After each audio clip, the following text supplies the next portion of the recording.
ากให้เธอได้ฟังด้วยหัวใจสิ่งเล็กๆที่ให้กับเธอคือความรักที่ฉันได้เคยพบเจอรักแท้ที่อยากเสนอให้เธอได้รับฟังอยากให้เธอได้รับการสวมกอดจากผู้หนึ่งที่เป็น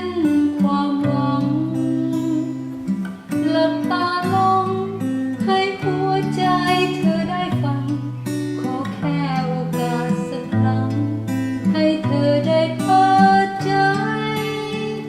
เพราะว่าพระเจ้ารักเธอ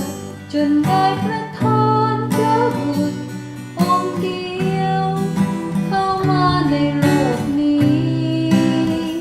แค่เธอวางใจพระองค์จะได้ชีวิตนิรันดร์จากนี้และในเมืองสวรรค์และนี่คือสิ่งที่ฉันอยากให้เธอรับรู้จากใจ